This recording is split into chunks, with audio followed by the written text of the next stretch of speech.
Buenas tardes, estimados alumnos, estimadas alumnas. Vamos con el tema 2 de nociones jurídicas básicas, el concepto unitario y plural del derecho.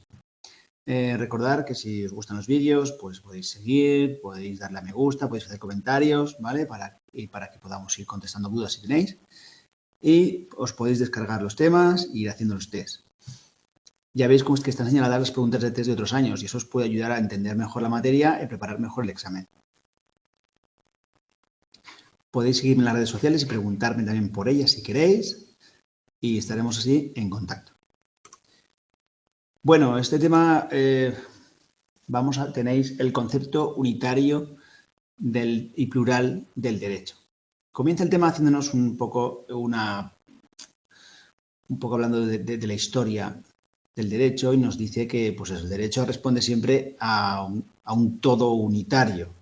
¿Qué significa esto? Pues que el derecho, aunque se distinga tradicionalmente entre derecho público, el relacionado con las administraciones, y el derecho privado, el relacionado con las personas civiles, pues hay muchas disciplinas en torno al derecho y conforman un todo en un estado o en una sociedad, lo que se llama un sistema jurídico de un país o de una sociedad.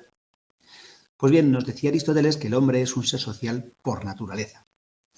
Y define al hombre como un zoon politikon, como un animal político, un ser político que vive con otros seres iguales en el Estado, en la polis.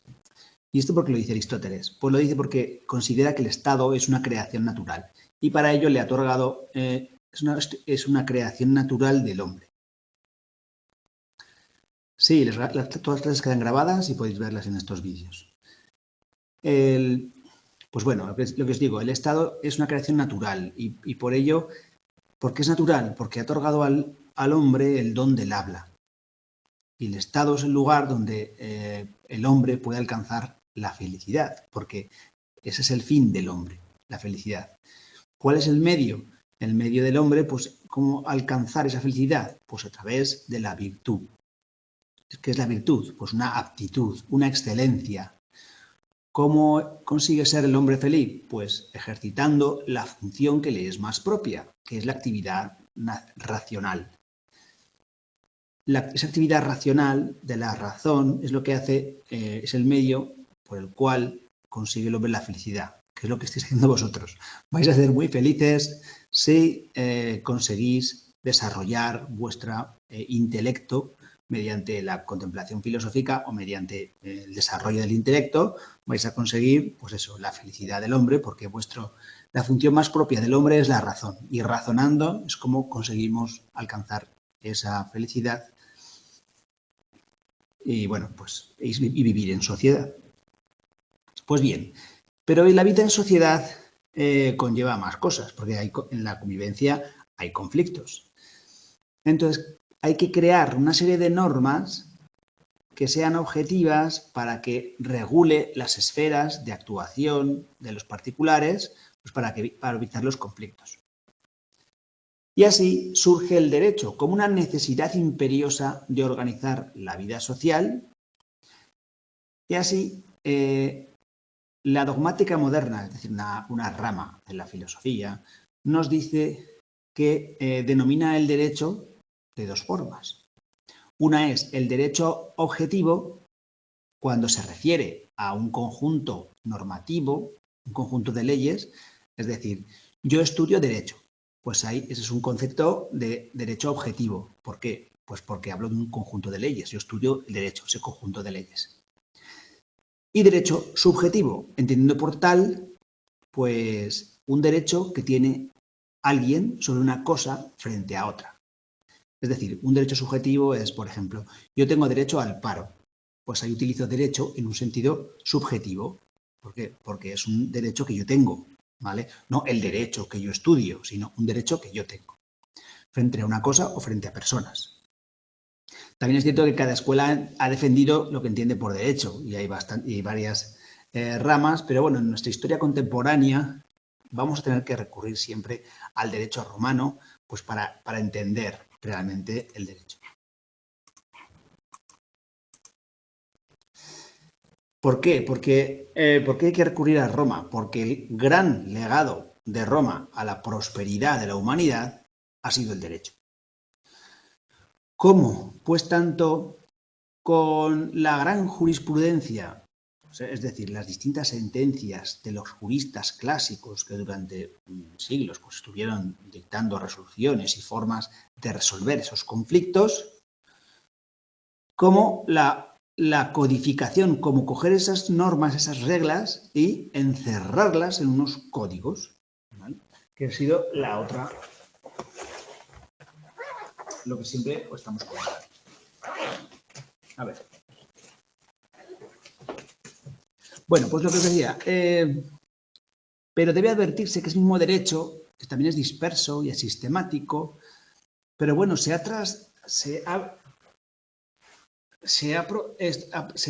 trasladado a nosotros con los procesos de codificación que se descubrieron ya desde el siglo XV con el redescubrimiento de esa gran obra llamada Corpus Juris Civilis, que es una recopilación de muchos textos de juristas clásicos. ¿Veis? Aquí lo enseño siempre, el Corpus.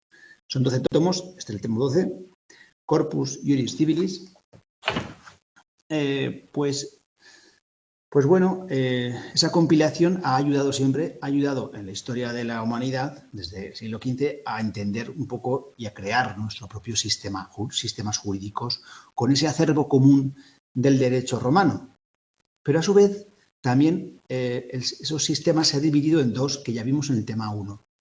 El sistema abierto, el del common law, el derecho del precedente basado en las distintas sentencias, que en principio no está codificado, sino que se basa en los precedentes, y por otro lado, el denominado derecho continental, que está cerrado o encerrado en códigos, codificado.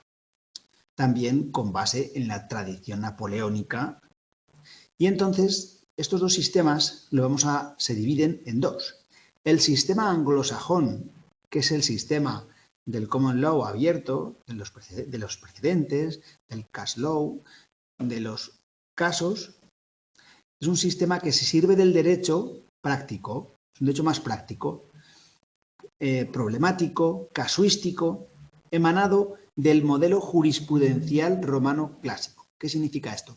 Pues que emana del modelo que tenían los juristas clásicos de crear esa jurisprudencia, esas distintas sentencias que a lo largo del tiempo pues se asientan como la doctrina que hay que cumplir, como esos precedentes anteriores de los que no hay que apartarse y hay que seguir esos casos que ya se han resuelto, ¿no?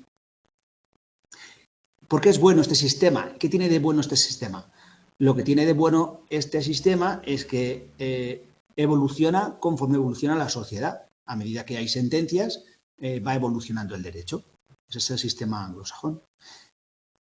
¿Qué tiene de menos bueno? Pues lo que tiene de menos bueno es que hay menos textos codificados que den seguridad jurídica a las personas cuando se enfrentan a una controversia o a un conflicto.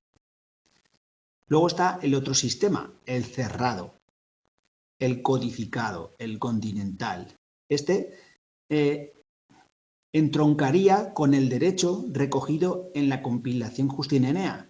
¿Por qué? ¿Por qué entroncaría con el derecho recogido en la compilación Justinianea? Que esto es una pregunta desde 2024. ¿Qué significa esto?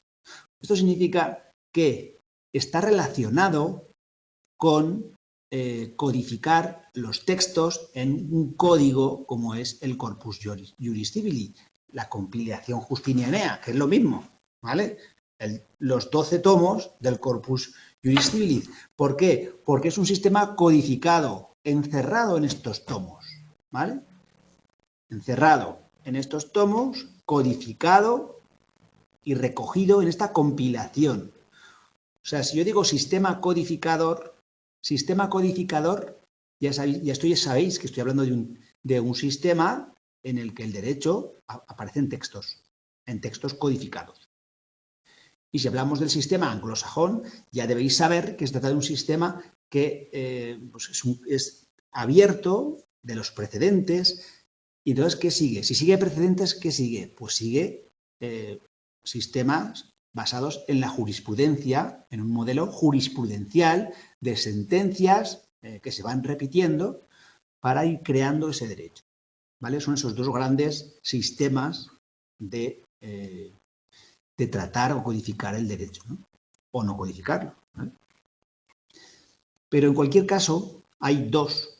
En cualquier caso, hay una unicidad o una unidad del derecho en cualquier ordenamiento. Hay una unidad de ese derecho. ¿Por qué decimos que hay unidad? Pues porque es una pluralidad de normas que tienen que estar relacionadas entre sí para evitar contradicciones, para evitar lagunas. ¿Pero qué es una contradicción? Bueno, pues una contradicción es pues que dos normas se contradicen, es decir, hay un mismo hecho y dos normas se contradicen sobre cómo resolver ese hecho. Entonces eso se llama contradicción o antinomia. Dicho de otra forma, mismo hecho, distinto resultado, si aplico una norma o aplico otra. Otro problema que puede haber, además de las contradicciones en un sistema jurídico, pues puede resultar que haya lagunas. ¿Lagunas? ¿Por qué? Pues porque no existe una norma que contemple o que regule una cuestión que ocurre. Por ejemplo, imaginaros, las criptomonedas. ¿Cómo se regulan las criptomonedas? Pues hay un momento en que las criptomonedas no tienen regulación. ¿Por qué? Porque la vida ha creado ese tipo de monedas y no hay regulación. Bueno, pues entonces para resolver las controversias que generen ese tipo de hechos nuevos, pues en principio hay una laguna. Pero esa laguna se va a colmar esa laguna, pues eso, pues de alguna forma. Por eso se crean sistemas para evitar las contradicciones y las lagunas. ¿Cómo se resuelve el derecho que entiende que todo sistema debe ser unitario? ¿Cómo soluciona esto el derecho? Bueno, pues lo soluciona, una de las formas de solucionarlo es entender que el derecho tiene una estructura jerárquica, ¿veis? Jerárquica, piramidal, jerárquica. Esta es la teoría normativista, porque claro, si yo digo que todo el derecho se soluciona, estos problemas del derecho, las contradicciones y las lagunas se solucionan estableciendo una jerarquía, una escala de normas, pues entonces estoy teniendo un concepto del derecho basado en la norma, ¿verdad? Muy cerrado y normativista, basado en la norma. Bueno, pues esta teoría es de Hans Kelsen, ha caído esto en muchas ocasiones, esta estructura jerárquica, y lo que nos dice esta teoría es que el derecho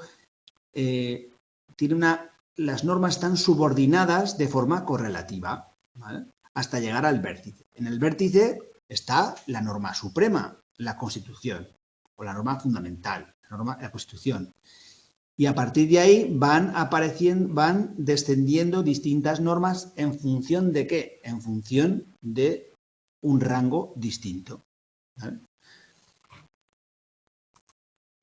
Bueno, en suma, la unidad el hecho de considerar que hay una unidad del ordenamiento jurídico, pues nos lleva a entender que hay dos rasgos importantes que debe tener ese sistema unitario, de unidad. Primero, que tiene que haber una coherencia y una plenitud. ¿En qué consiste la coherencia? Pues la coherencia es que tiene que ser coherente. El sistema jurídico tiene que ser coherente. ¿Por qué? Porque tiene que evitar contradicciones. Yo soy coherente cuando no me contradigo, ¿verdad? Hay veces que decimos, este político no entra en contradicciones. Bueno, pues ¿qué decimos? Que no es coherente, ¿vale? Otra forma de decirlo. la pregunta que cayó en septiembre. La no existencia de contradicciones,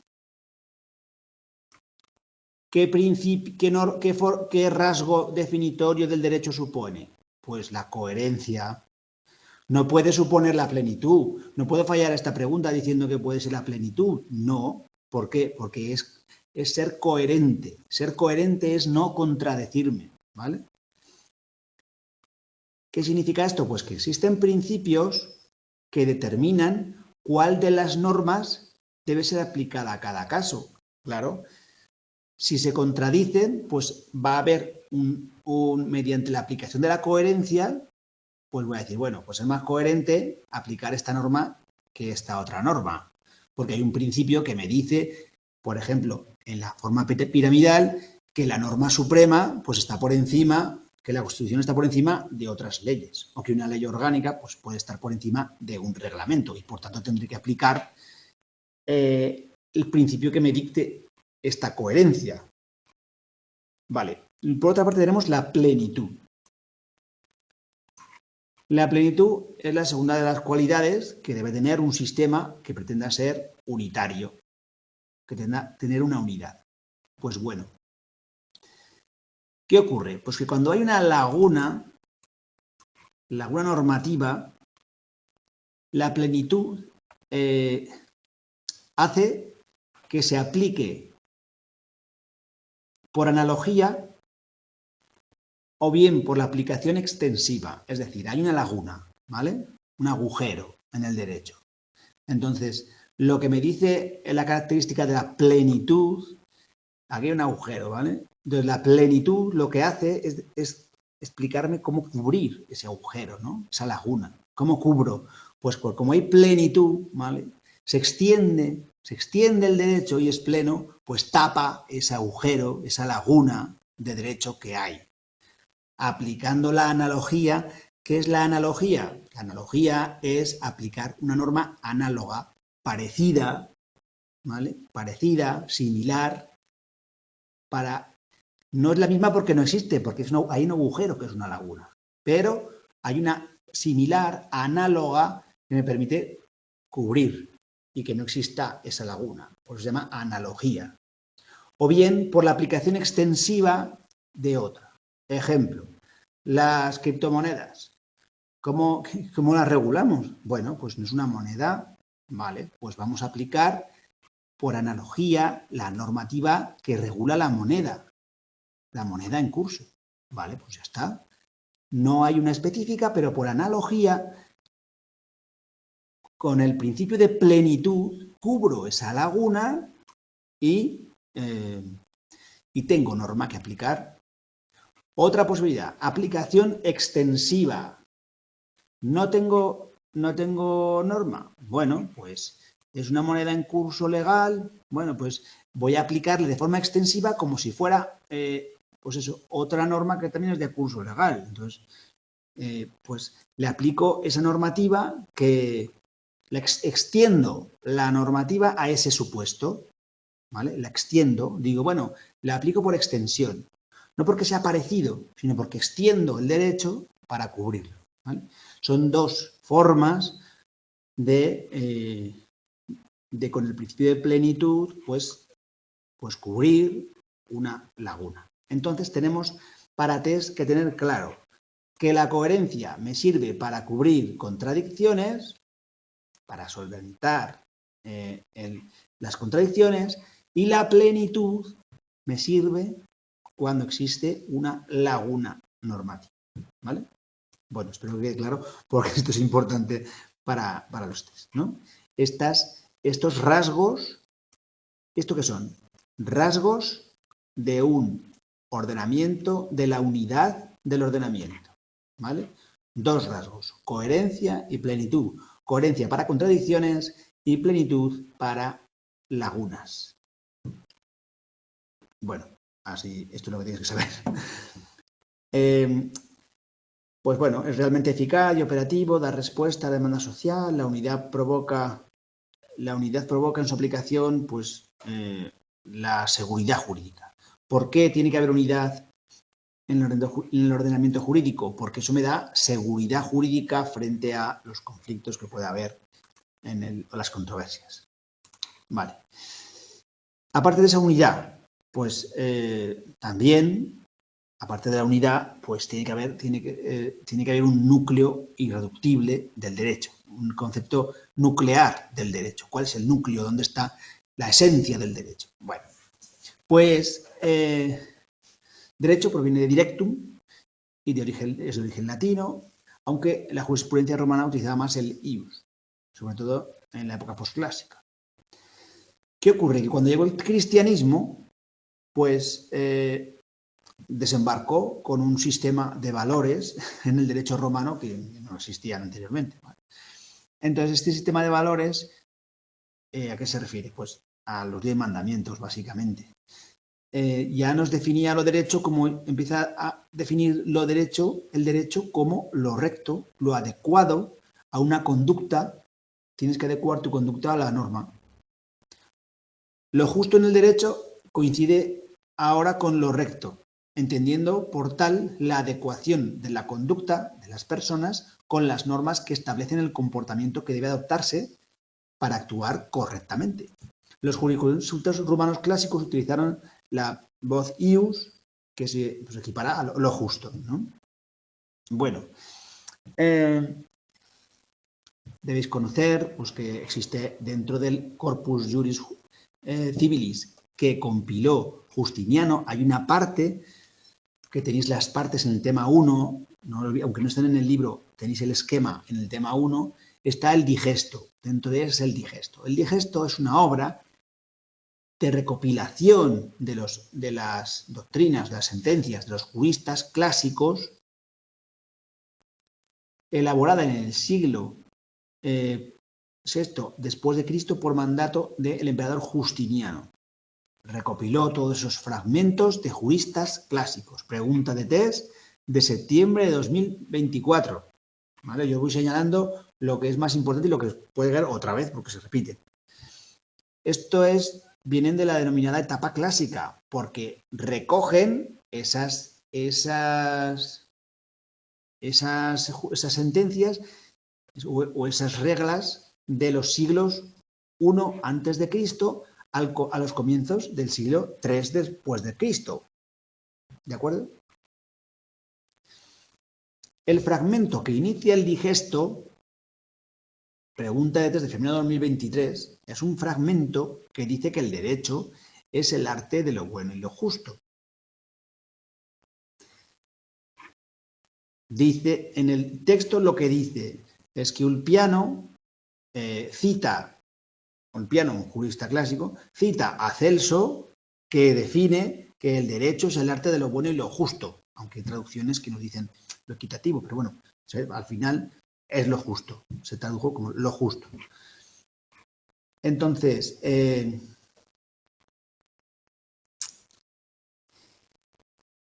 hay otro texto que es el de las instituciones, que también lo tenéis en el esquema, que en las instituciones ya era un texto más didáctico, ¿vale? Más didáctico que incluso el propio digesto, ¿vale? Aunque aquí lo mezclan un poco. Yo, en el esquema que os pasé yo, el tema 1, está mejor. Pero bueno, que sepáis que eso, que la primera frase o de las primeras frases con la que se define el derecho en el digesto es que es el arte de lo bueno y lo justo. Bueno, los juriconsultos, pues lo que hablan pues, es de la justicia, aparece la justicia es pues, acomodarse al derecho, al ius.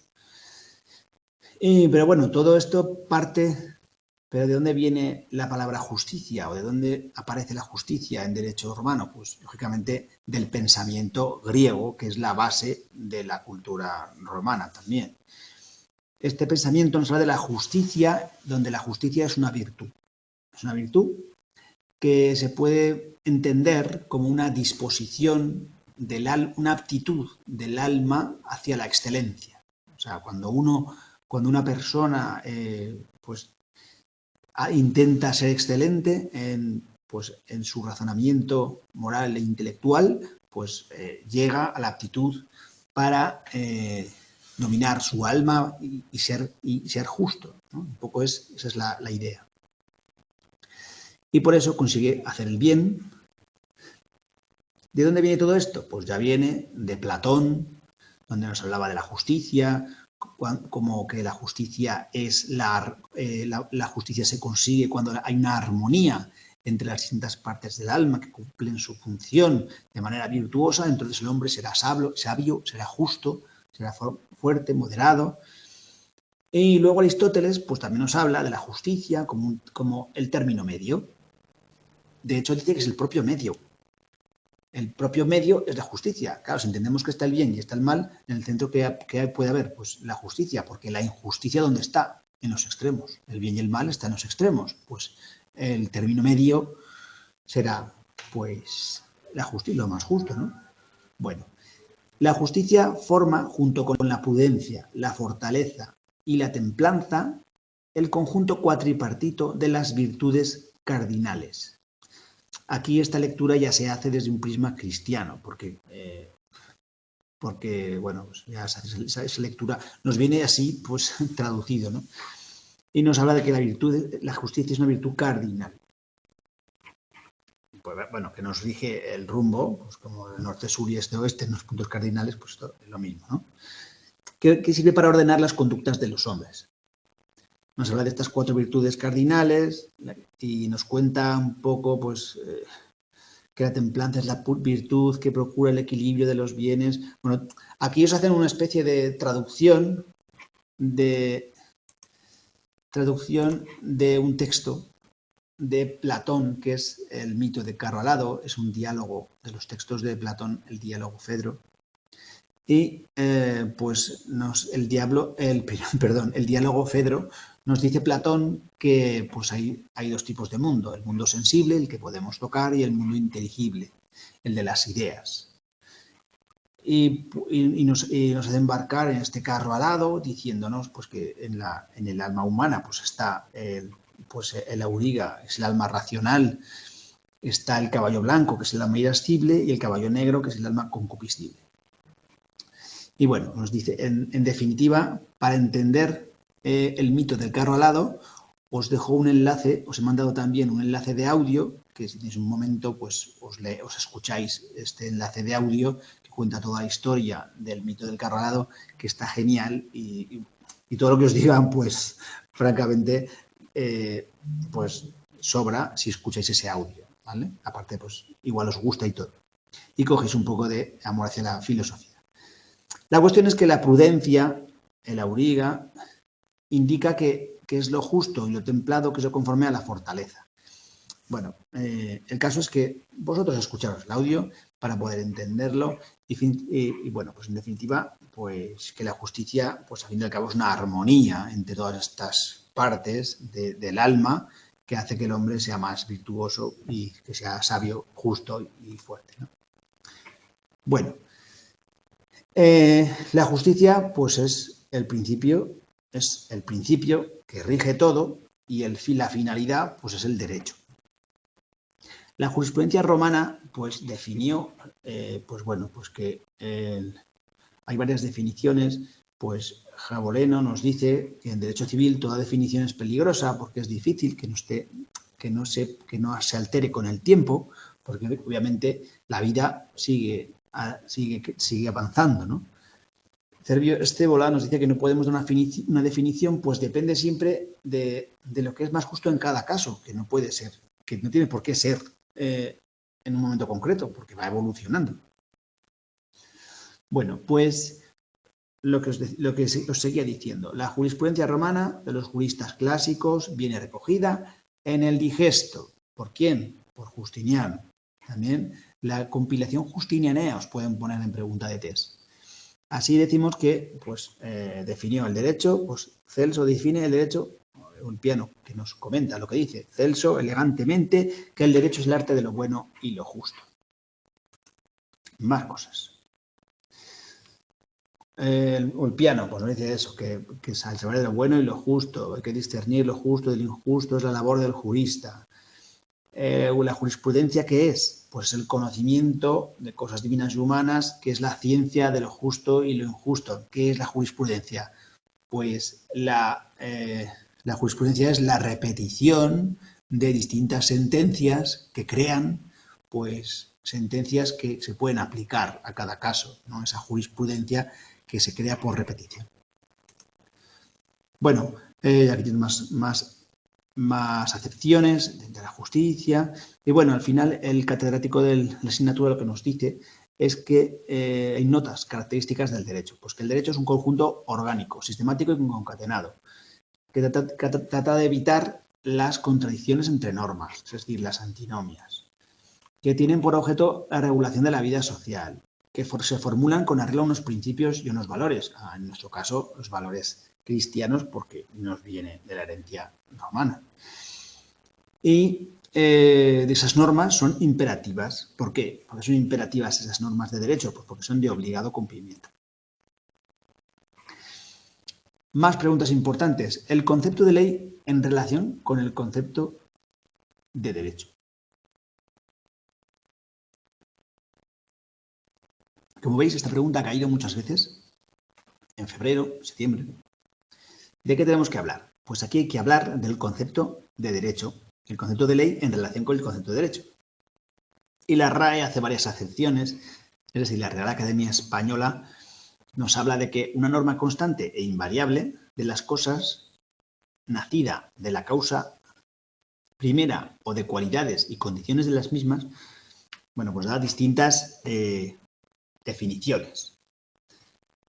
Nos dice que hay que destacarla que es un mandato, que es un contenido de mandato, que la finalidad, pues eso, estar en consonancia con la justicia y dictarse para el bien de los gobernantes. Bueno, esto es una definición que critica un poco el autor del libro. Bueno, aquí lo importante es que en la acepción más normativista y más relacionada con la codificación que da, es que en un régimen constitucional se habla de ley o de norma o del derecho, pues de las disposiciones votadas en las Cortes. Una norma es votada en el Parlamento. Esa es una acepción de la ley o de la norma o del derecho. La ley es, pues, hablando así, decimos que la ley es positiva. O sea, positiva se refiere a positivizada, es decir, convertida en una idea, convertida en un texto. Positivizado es convertida en un texto. La ley votada en la Cámara Representativa, porque entonces se convierte en ley. Hasta entonces era proyecto de ley, pero una vez votada en la Cámara Representativa, o sea, el Parlamento, pues ya es ley positiva, ya es ley votada. Porque es los diputados son la expresión de la voluntad del elector, pero de forma indirecta, porque lo votan, pero realmente sería más directa si hubiera un referéndum, pero realmente en un referéndum tampoco sería tan democracia directa y tan representativa. ¿Por qué? Pues porque las normas que se votan en referéndum pues suelen ser con sí o no. O sea, realmente no hay mucha opción ahí, ¿no? Bueno, en cuanto a la expresión de la democracia directa y no de la democracia representativa. ¿Esto qué es? Pues un evidente positivismo. Es decir, hablamos de la ley escrita, a la ley positivizada. Pero hay otras acepciones de ley que hacen alusión al ámbito moral, como a toda ley, ley de caballero, cuando dices que se asegura la verdad del afirmado. Esto lo digo de buena ley. ¿A qué me refiero? Pues que lo digo pues de forma correcta o en condiciones morales, porque el saber y la sensibilidad popular han expresado bajo el vocablo ley algo más que lo legislado por el poder constituido, que es el Parlamento. Claro, tampoco se cuestiona si existe si existe más derecho más allá de las ideas y de las leyes, que es lo que veremos como ius positivismo, ius positivismo, no, derecho natural. Bueno, el derecho tiene muchas ramas. Es un todo unitario, pero tiene muchas ramas dentro del derecho.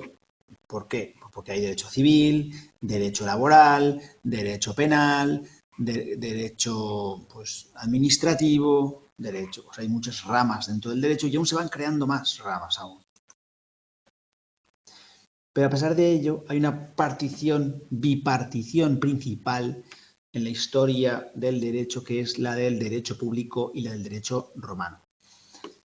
La clasificación de mayor regambre histórica es aquella diferencia entre el derecho público y el derecho privado.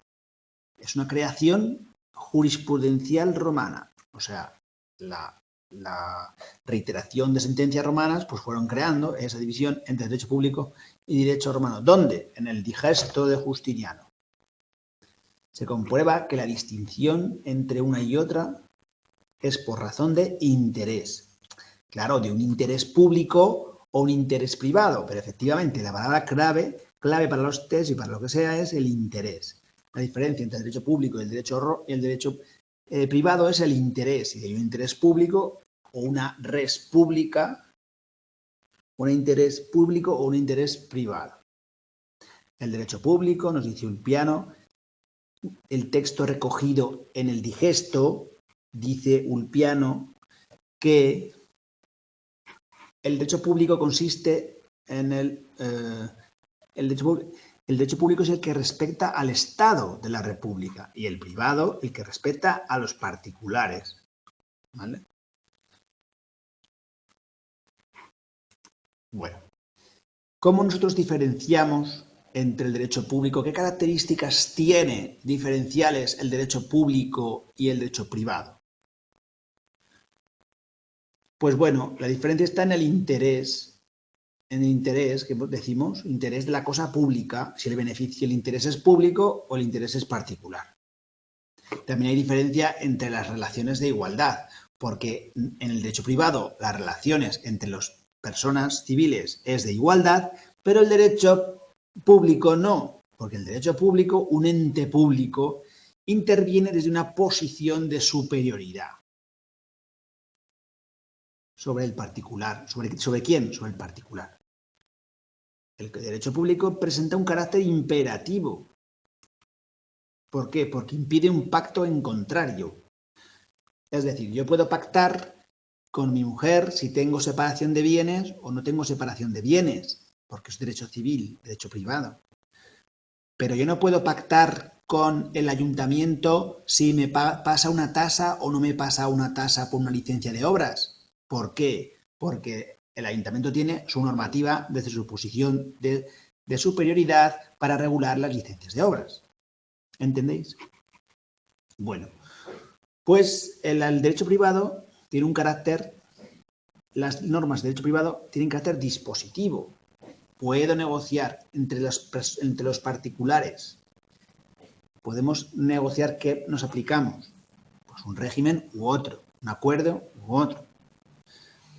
Y suelen ser de carácter subsidiario. Esto significa que pues, puede haber acuerdo y si no hay acuerdo, pues ya se aplicará la norma subsidiariamente. Si no hay acuerdo, se aplicará la ley entre los particulares. ¿Vale? Por eso, cuando comienzas un juicio en derecho civil, hay una audiencia previa en que el juez intenta el que llegar a un acuerdo. Hay acuerdo entre las partes y si no hay acuerdo entre las partes, entonces ya vamos al juzgado a resolver la controversia de carácter subsidiario como aplicando la ley.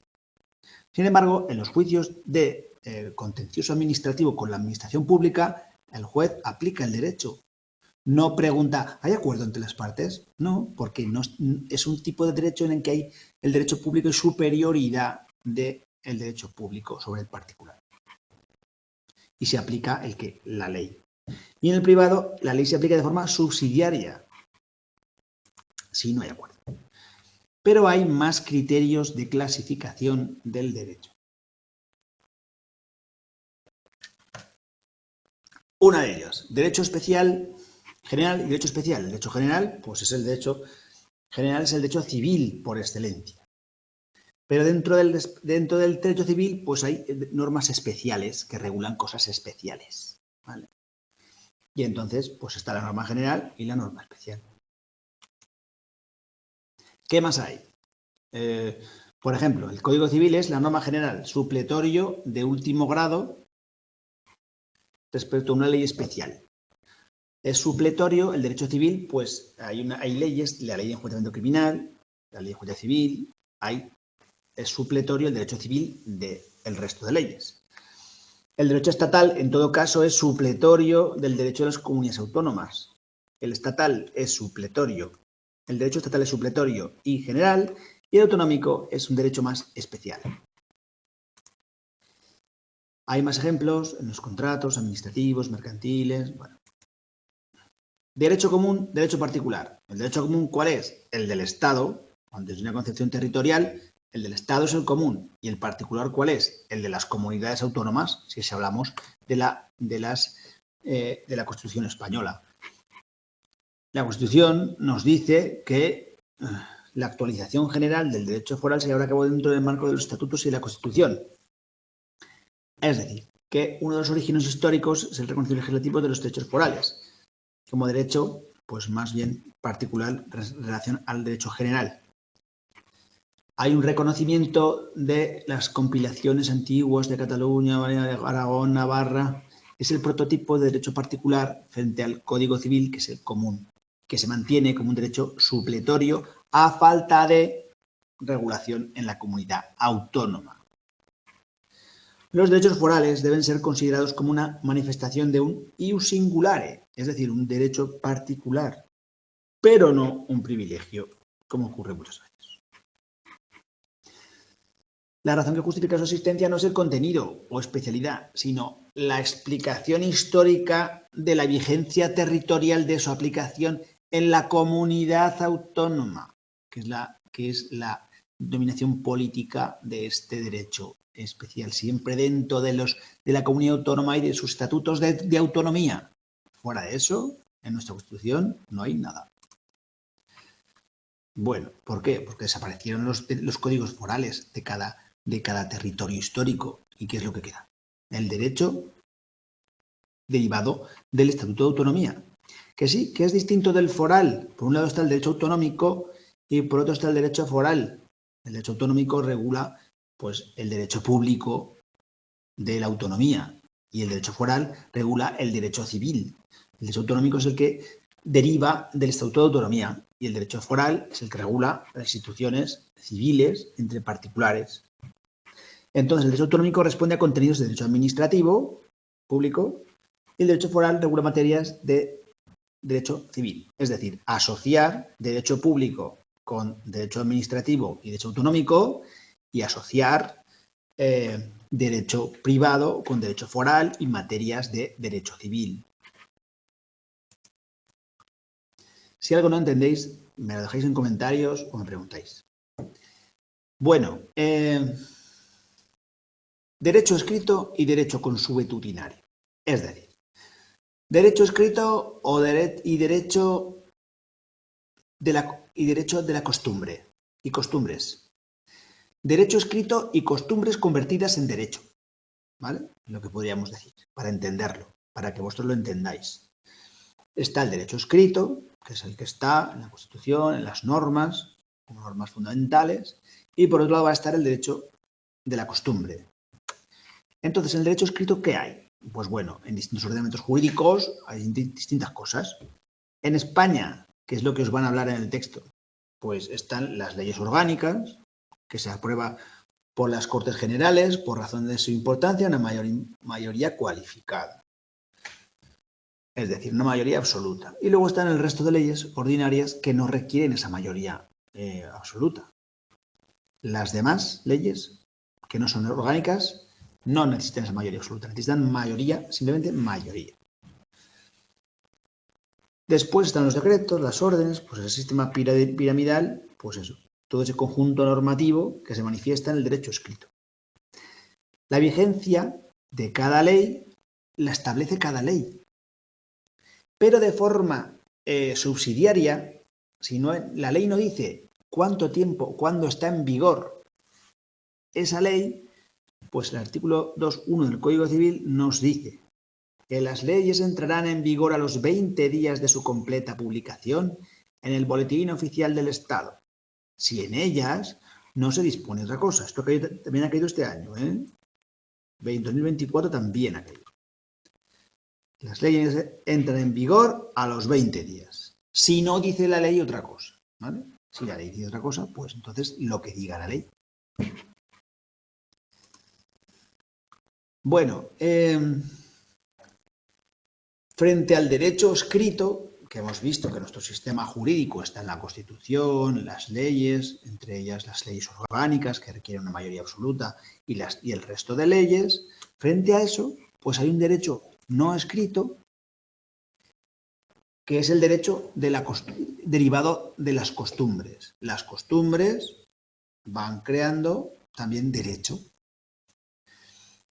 Ya os dijimos, esto os lo relacioné en el último epígrafe del tema 1, porque aquí dice algo muy importante. Y es que el derecho consuetudinario o las costumbres que se convierten en derecho se encuentra tanto en los sistemas jurídicos de derecho continental, es decir, cerrados, como en el sistema del common law abierto o anglosajón, sistemas abiertos. Es una nota común a los sistemas abiertos y cerrados. Por eso es tan importante. Porque en ambos sistemas o concepciones del derecho, en ambos hay costumbres. ¿Por qué? Porque las costumbres son del pueblo. Y en ambos pueblos tienen costumbres.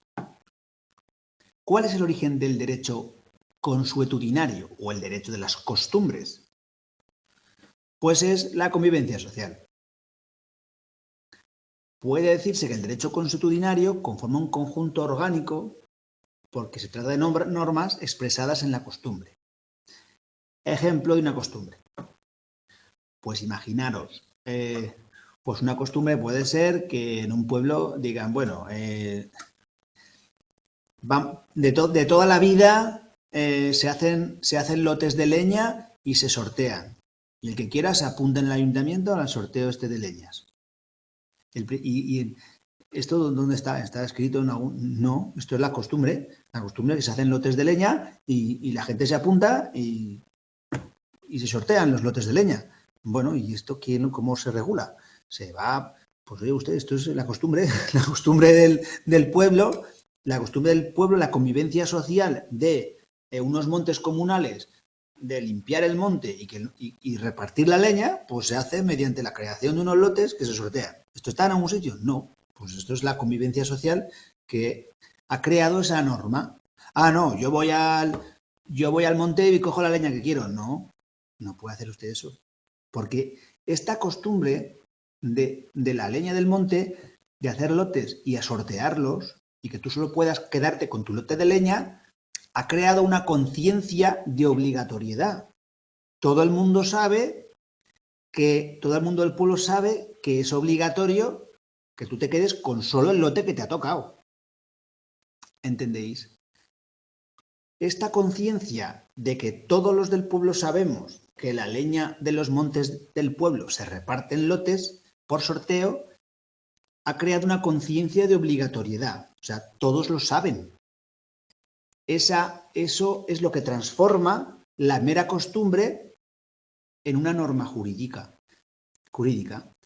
Que todos piensen que es obligatorio hacerlo así es lo que hace que eso sea una norma.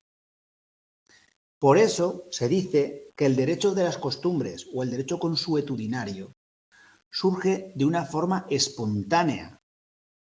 Pues es el pueblo el que crea con el paso del tiempo las costumbres. Y su protagonista creador es el conjunto social, todo el pueblo. ¿Por qué? Porque todos ellos tienen esa conciencia de que es obligatorio quedarte del monte del pueblo, quedarte solamente con tu lote y que no vayas a cortar tu leña cuando te dé la gana o que tú no vayas a cortar leña de otros lotes, sino de tu lote que te ha tocado por sorteo. ¿Entendéis? ¿Hay norma? No. Es una costumbre. Es un derecho consuetudinario. Y lo que lo convierte en norma es que todos entiendan que eso es obligatorio y que, por tanto, cualquier otra conducta pues no está conforme a la norma, que la norma jurídica te obliga a esperarte a ver qué lote te toca para escoger esa leña del monte público. Bueno, pues es un poco una especie de ejemplo de ese derecho consuetudinario para que entendáis que se crea por la conciencia de todo el pueblo en que es obligatorio seguir esa costumbre de repartir la leña, que sepáis que es espontáneo, porque realmente nadie sabe cómo se creó esa costumbre de hacer lotes de leña y repartirlos por sorteo. ¿Y quién es el protagonista? Pues el conjunto social del pueblo. El conjunto social del pueblo es el que creó esa norma de hacer un sorteo, de dividir lo que se tiene en lotes y hacer un sorteo. Pues bueno, a diferencia del derecho del Estado, que el derecho del Estado es legislado, a diferencia del derecho legislado, que lo produce ni más ni menos que el poder normativo del Estado. ¿Cómo? Pues tenemos poder ejecutivo, poder legislativo y poder judicial en cualquier Estado moderno. Entonces, el poder legislativo o normativo es el que crea el derecho legislado. A diferencia del derecho consuetudinario o de las costumbres, que lo crea ¿quién? El conjunto social. ¿Vale? Por eso, la costumbre, como fuente del derecho, la veremos en el próximo tema. Bueno, muchas gracias por seguir a clase, por estar ahí. Nos vemos en el siguiente vídeo. A los que estéis por ahí, no olvidéis pues, dejar vuestros comentarios y pues seguirnos y nos vemos en la próxima clase. Muchas gracias. Adiós. Chao.